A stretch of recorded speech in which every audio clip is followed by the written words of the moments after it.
Iran को। अब Iran भी कह रहा है कि हमारे पे मारोगे, हम इराक को भी मारेंगे, कुवैत को भी मारेंगे, बहरीन को भी मारेंगे, कतर को भी मारेंगे, दुबई को भी मारेंगे, ओमान को भी मारेंगे, सऊदी को भी मारेंगे, इजराइल को भी मारेंगे, और तुम नेवी लेके भागना तो तोरो मारेंगे। ईरान के पास जो बैलिस्टिक मिसाइल है ना, वो किसने दिया है? North Korea. युद्ध खत्म होने के बाद नॉर्थ कोरिया परमाणु बम की भी टेक्नोलॉजी देगा। अमेरिका कहा कि हम इधर ब्लॉकेज लगा देंगे ना, ईरान तेल दे ही नहीं पाएगा किसी को, और इसका कुआं जो है इसके पास कैपेसिटी भर गई, अब 1 हफ्ता का और पेट्रोल रख सकता है। इसके पास तो जगह नहीं है रखने का, उस समुंदरवा में गिरा देगा भाई, ते लिख के रख ले। जब समुंदर में गिराएगा तो प्रदूषण चारों ओर फैलेगा, और वो कह रहा हम मरिए रहे तो प्रदूषण पृथ्वी पे जो रहे वो समझे, हम तो मरिए रहे हैं, अब प्रदूषण उसको मुबारक जो यहाँ रह रहा है। जैसे वही करेगा पूरी दुनिया अमेरिका पे दबाव बनाएगी, ए हटाओ हटाओ।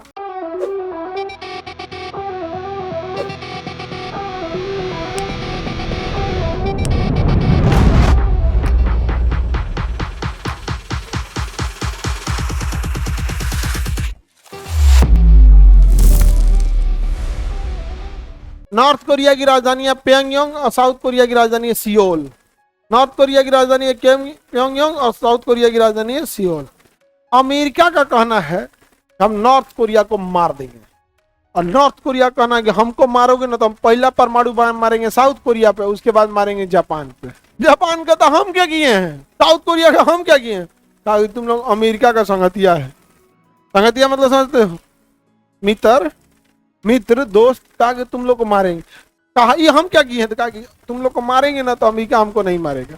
अलग गणित लगा रहा हूँ, एकदम सही तरीका अपनाया है। मारे बैठ के यही तो किया है ईरान, और यही यही किसको सिखा दिया था? ईरान को। ये अपना मिसाइल किसको दिया है? ईरान को। ईरान के पास जो बैलिस्टिक मिसाइल है ना, वो किसने दिया है? North Korea. युद्ध खत्म होने के बाद नॉर्थ कोरिया परमाणु बम की भी टेक्नोलॉजी देगा, समझे? ईरान को। अब ईरान भी कह रहा है कि हमारे पे मारोगे, हम इराक को भी मारेंगे, कुवैत को भी मारेंगे, बहरीन को भी मारेंगे, कतर को भी मारेंगे, दुबई को भी मारेंगे, ओमान को भी मारेंगे, सऊदी को भी मारेंगे, इजराइल को भी मारेंगे, और तुम नेवी लेके भागना तो तोरो मारेंगे। काम सबको मारेंगे। कौन? ईरान। और ईरान में सबसे ज्यादा पीएचडी किए हुए लोग हैं, वहां लिटरेसी रेशियो बहुत ज्यादा है। यंग पीपुल जो है ना, उनकी लिटरेसी रेशियो 99% है। फीमेल लिटरेसी रेशियो ईरान का मेल से ज्यादा है। उनका अपना गूगल, अपना फेसबुक, अपना व्हाट्सएप, सब उनके पास अपना है। समझ आ रहा है कि नहीं आ रहा? अभी तक देखिए रियलिटी में तुमको क्या लग रहा है? अमेरिका जीतता हुआ दिख रहा है या हारता हुआ? एक छोटा सा देश जिसमें 40 साल से प्रतिबल। अभी जानते हैं क्या किया अमेरिका को लग रहा है वही होशियार है। अमेरिका को लग रहा है वही होशियार है। उसने यहाँ जो तेल से, जमीन से जो तेल निकलता है ना, उसको कंटिन्यूअस निकालना पड़ता है, बंद नहीं कर सकते। बंद करेंगे तो ब्लास्ट कर सकता है या जाम हो जाएगा, समझे? उसमें पानी भर जाएगा। तो अमेरिका कहा कि हम इधर ब्लॉकेज लगा देंगे ना, तो ईरान तेल दे ही नहीं पाएगा किसी को, और इसका कुआं जो है इसके पास कैपेसिटी भर गई, अब 1 हफ्ता का और पेट्रोल रख सकता है। उसके बाद उसको बंद करेगा तो पूरा बंद हो जाएगा। अमेरिका को लग रहा है कि ईरान सीधा है, इसके पास तो जगह नहीं है रखने का, उस समुंदरवा में गिरा देगा भाई, ते लिख के रख ले। जब समुंदर में गिराएगा तो प्रदूषण चारों ओर फैलेगा, और वो कह रहा हम मरिए रहे तो प्रदूषण पृथ्वी पे जो रहे वो समझे, हम तो मरिए रहे हैं, अब प्रदूषण उसको मुबारक जो यहाँ रह रहा है। जैसे वही करेगा पूरी दुनिया अमेरिका पे दबाव बनाएगी, ए हटाओ हटाओ, और उधर ईरान मजा लेगा। ये अमेरिका को पते नहीं है यार, तुम देख लो, हम लिख के देते हैं, 15 दिन बाद ऐसे ही करेगा। अभी उसके बाद 10 दिन का तेल है रखने के लिए है उसका, और उसके बाद से कुछ कुछ पानी वाली जहाजों में भर के रखेगा, और उसके बाद जब खत्म हो जाएगा ना तो वहां से पाइपलाइन जोड़ के कहाँ मिला देगा? समुंदर में। जाओ, और समुंदर किसी का एक जगह का तो है नहीं, वो आज ईरान में, कल दह के पूरी दुनिया में जाएगा। साफ करो। और दुबई बड़ा खूबसूरत बनता था अपने को, फुल कादो कादो हो जाएगा दुबई में, नहीं समझे भाई? इसमें फैलेगा, लगेगी आग तो आएंगे कई घर इस जद में, मेरा अकेले मकान थोड़ी है। नहीं समझ में आ गया? राहत इंदौरी साहब बोले थे ना, तो यहाँ ही फैला देगा, यहाँ खत्म।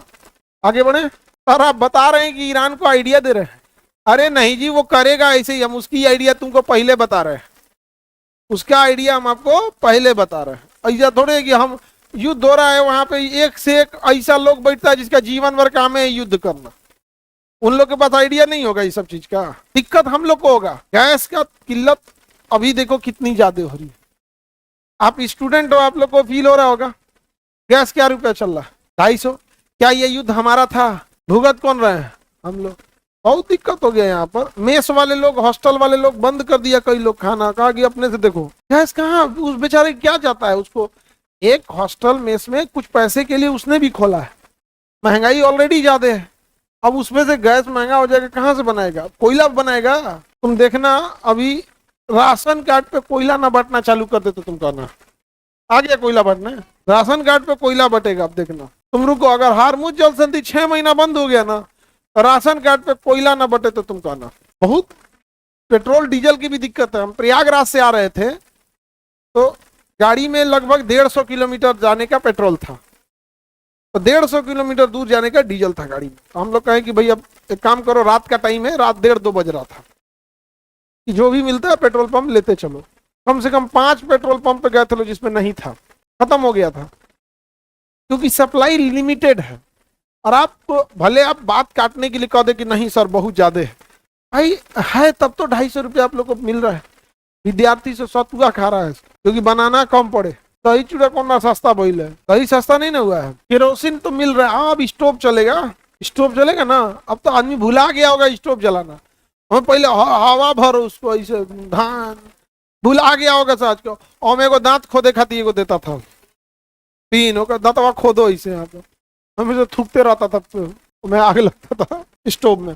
आगे बढ़ जाए तो नॉर्थ कोरिया और साउथ कोरिया समझ में आ गया।